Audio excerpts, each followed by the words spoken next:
Tamara cleaned graves. Yes, you heard that right. While other girls her age were playing games, making videos, or doing homework. She was in a graveyard with a broken broom, scrubbing tombstones. Sometimes she sang to the dead like it was a real concert, her microphone, a stick, her stage. The dusty graveyard. Tamara was only 12 years old. But life had not been kind to her. She was an orphan. Her mother, the only person who loved her, died suddenly on a rainy night. No warning. No goodbye. Just like that, she was gone. The bed was still warm when they came to take her body away. Her mother was poor, but her heart was rich. She once walked 3 kilometers just to bring Tamara a ripe mango because she said she wanted one. She danced while cooking and laughed at her own jokes, but sickness does not care about love or laughter. It came like a thief, and in one night, Tamara lost everything. People at the funeral asked what will happen to her now. They acted like they cared, but Tamara could see the truth in their eyes. Nobody wanted a burden. Then came Aunt Beatrice. Aunt Beatrice. She arrived at the funeral dressed like a movie star, high heels, sinking in the mud, big sunglasses, fake tears rolling down her cheeks. She held Tamara's head and said loudly, "Don't worry, I will take her like my own." But those were just words. When Tamara moved into Aunt Beatrice's house, she entered a new world, a world of shouting, chores, and hunger. Aunt Beatrice had 5 loud children who acted like kings and queens. Tamara became the servant. She cleaned the floor, fetched water, washed clothes that were bigger than her tiny hands, and warmed food for her cousins, but was never allowed to eat it. Her bed, a thin old mattress next to the fridge. Sometimes she laughed to herself, thinking, even the fridge eats better than me. Her cousins had bread and milk every morning. Tamara drank hot water and pretended it was tea. One night, she was so hungry she chewed a piece of paper. It was an old drawing of her and her mother. Tears rolled down her cheeks as the paper melted on her tongue.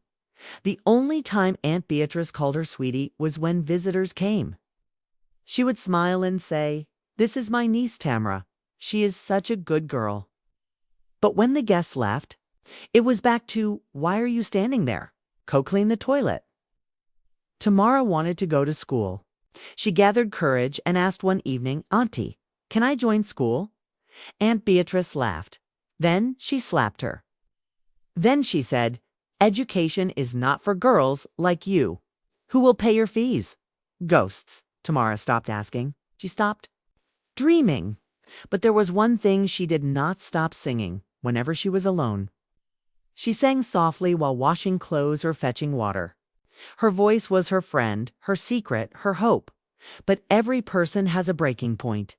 Tamara's came one evening because of chapati. Aunt Beatrice pointed at the table and said, "Make chapatis for 20 people. And they better be soft, not like the car tires you made last time." Tamara stared at her. 20? For real? Are you questioning me? Do you want to join your mother in the grave? Aunt Beatrice shouted, lifting her slipper like a weapon. Tamara kept quiet. She mixed flour and water, rolling dough with shaky hands. The chapatis came out hard and thick. When her cousin took one bite, he screamed, "Tamara, what is this? It tastes like sandpaper." Aunt Beatrice came like a storm. She slapped Tamara so hard she saw stars. Then she pushed her to the wall and shouted, "All you do is sing like a broken radio. Your mother died and left me with this useless child." Tamara stood still. She did not cry. She did not speak. She just felt something break inside her. That night, she made a decision. If she stayed here, she would not just her body, but her dreams and her voice. So she ran, barefoot, hungry, tears burning her eyes. She ran into the night, past barking dogs, past houses glowing with warm lights, past laughter that did not belong to her, and then she saw it a place everyone feared at night, a graveyard dot.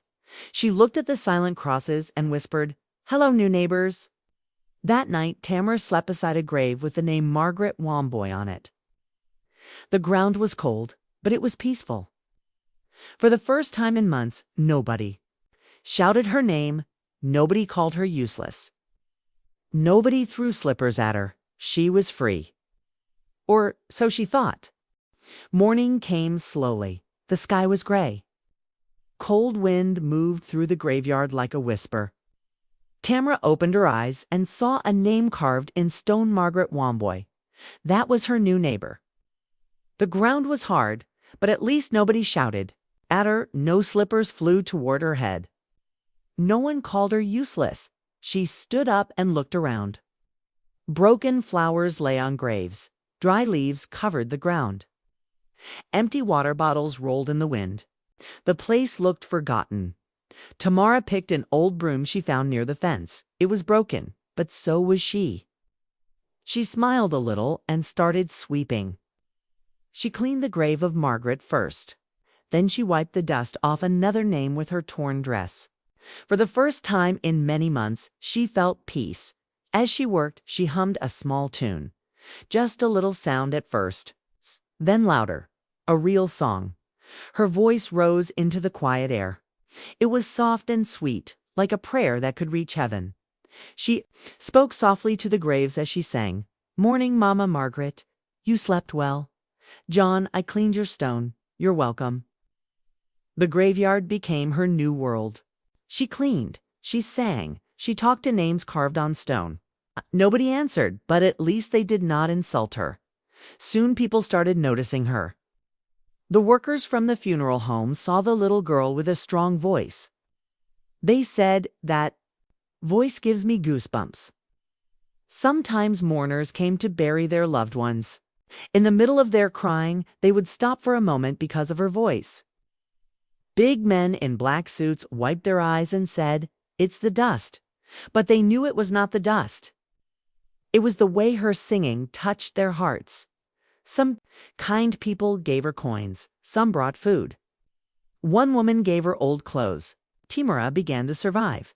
She would hold a stick like a microphone and say, ladies and gentlemen and ghosts, welcome to Tamara Live. Then she would sing with all her heart. The girl who once cried herself to sleep now sang to the dead every day. And for the first time, she felt something she had not felt in a long time, hope. Then one day he came. At first, Tamara did not notice him. He sat on an old bench near the big tree, far from the graves.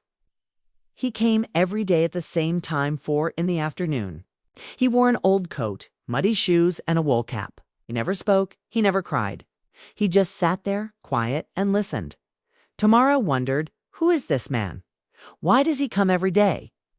One cold Thursday, something changed. The man stood up. Tamara froze. He was tall, very tall, like a tree. His skin was light, smooth, like milk tea. His hair was long and curly, like in shampoo adverts. Even his beard was neat and clean. She grabbed her scrubbing brush and held it like a weapon. If you've come to chase me away, please don't, she said in a small voice. I have nowhere else to go. The man smiled, slow and gentle. I'm not here to chase you. I'm here to listen and maybe help. Tamara looked at him carefully. Help who? The dead. He laughed softly, like warm rain. No, you have a gift. Tamara shrugged. People say I'm talented, but talent does not fill an empty stomach. The man looked deep into her eyes. Then he asked if you could wish for one thing. Just one. What would it be? Tamara thought for a moment. She whispered, a meal, a warm bed, and maybe a school uniform, a real one. The man nodded slowly. He smiled again. Then he slipped something onto the edge of the grave Tamara had just cleaned. He turned and walked away, silent like a ghost. Tamara waited until he was gone. Then she opened her hand. It was a folded note. Her heart raced as she unfolded it. Inside was 500 shillings, for the first time in weeks. Tamara laughed and cried at the same time. She had no idea this man was about to change her life forever. Tamara held the 500 shillings in her small hands like it was gold.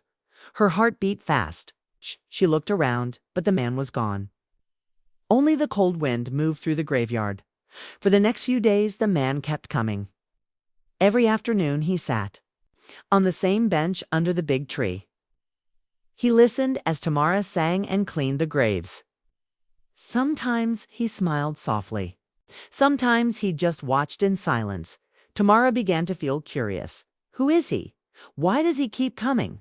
Why did he give me money? One day, after singing a long, sad song, Tamara walked up to him slowly. Her bare feet made no sound on the grass. She held her stick microphone tightly, her heart beating like a drum. "Sir," she said softly, "why do you come here every day?" The man looked at her with gentle eyes. "I come to visit someone I loved," he said. His voice was deep and calm. Tamara looked around. A grave. He nodded and pointed at the grave she always slept beside. The one with the name Margaret Womboy. Tamara's mouth opened in shock. You knew Mama Margaret?" The man smiled sadly. "She was my wife." Tamara stepped back. She looked again at the grave. The flowers there were always fresh. She understood why. The man continued. She loved music. She loved voices that came from the heart. "Before she died, she made me promise something. She said, 'Adrian, if you ever hear a voice that sounds like hope, help that person.'" Tamara felt her throat tighten. She wanted to speak, but her voice broke. "And you think my voice sounds like hope?" The man nodded slowly. "Yes, you sing like someone who has known pain but still chooses light." Tamara stood still. She had never heard words like that. Before, people always called her useless, stupid, a burden. Now, someone was saying her voice was hope. The man smiled again. "What's your name, Tamara?" she whispered. He nodded. "Beautiful name. My name is Adrian." The name sounded familiar. Tamara frowned. "Adrian Moinji." He smiled wider. "Yes." Tamara gasped so loudly that a crow flew from a tree. Adrian Moinji. She had seen that name on newspapers, on TV screens, in the neighbor's house. He was one of the richest men in the country, a billionaire. Hotels, big companies, expensive cars, he owned them all. And here he was, standing in a dusty graveyard, talking to an orphan girl with torn clothes and bare feet. Tamara's knees felt weak. You are a billionaire," she said in a shaky voice. Adrian nodded calmly, like it was no big deal. "Yes, but today I am just a man keeping a promise." Tamara's eyes filled with tears. "Why? Why are you helping me?" Adrian looked at his wife's grave and spoke softly. "Because I see her in you, her kindness, her strength. She believed in second chances. And so do I." He turned back to Tamara. His voice was firm now. "Pack your voice, Tamara. You are coming with me." Tamara blinked fast. "Coming where?" Adrian smiled. "To a new life." She stood frozen, afraid it was a dream. Looked at her dirty hands, her torn dress. She whispered, "But I am just a poor girl." Adrian shook his head. "No, you are more than that. You are a star. And the world needs to hear your song." Tamara's tears fell freely now. She looked up at the sky and whispered, "Mama, is this real?" That evening, Tamara left the graveyard with Adrian. For the first time in months, she walked toward hope, not fear. She did not know what waited ahead. But one thing was clear, her life would never be the same again. That night, Tamara slept in a real bed for the first time in months. The mattress was soft like a cloud. The blanket was warm and smelled like flowers. She closed her eyes and whispered, "Mama, I am safe." In the morning, Adrian gave her new clothes, a real dress, not torn. Shoes that actually fit her feet. When she looked in the mirror, she almost cried. She looked like a different person. "Are you ready for breakfast?" Adrian asked with a smile. Tamara nodded shyly, walked into a big dining room. There was food everywhere: bread, eggs, sausages, milk, fruits. She stared at the table like it was a dream. For the first time in her life, she ate until her stomach was full. Adrian watched her quietly. When she finished, he said, "Tamara, your life starts today." He kept his word. Adrian enrolled her in school. Not just any school, a good school with clean classrooms and real uniforms. Tamara wore a blue dress with a badge on it, not chalk writing. She held books in her hands and felt like the happiest girl in the world. But Adrian did more. He took her to music classes. He introduced her to a voice coach. Tamara practiced every day. Her voice grew stronger, sweeter, more powerful. Months passed. One evening, Adrian said, "Tamara, there is a charity event. I want you to sing there." Tamara's eyes widened. "Me? In front of people?" Adrian smiled. "Yes. The world needs to hear your voice." The night of the event came. Tamara stood behind the curtain of a big stage. Bright lights shone on the floor. People filled the hall, men in suits, women in long dresses, cameras everywhere. Hands shook. "I can't do this," she whispered. Adrian knelt beside her. His voice was calm. "Tamara, you sang to the dead. You gave hope to the forgotten. Tonight, you sang to the living. Go out there and be the star you were born to be." Tamara took a deep breath. She walked onto the stage. The lights were so bright they hurt her eyes. The crowd went silent. She held the microphone, her real microphone, not a stick. She closed her eyes and began to sing. Her voice flowed like water, soft at first, then strong. Every word carried her pain, her dreams, her story. The hall became silent, then filled with gasps, then tears. People who never cried in public wiped their eyes. Cameras flashed. Phones recorded. Tamara kept singing like the whole world was listening, because now it was. When she finished, the crowd stood up and clapped so loudly that the floor shook. Some shouted her name. Some cried. Tamara stood there, tears running down her cheeks.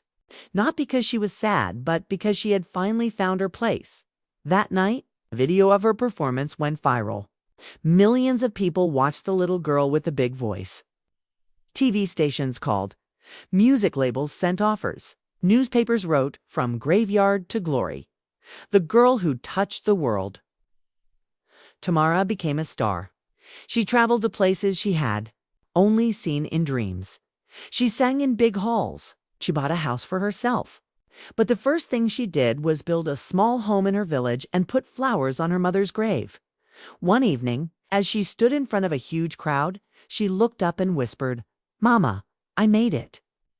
And far away in a quiet graveyard, where her story began, the wind moved gently through the trees.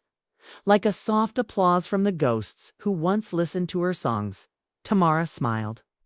She had lost everything once, but she never lost her voice. And that voice changed her life forever.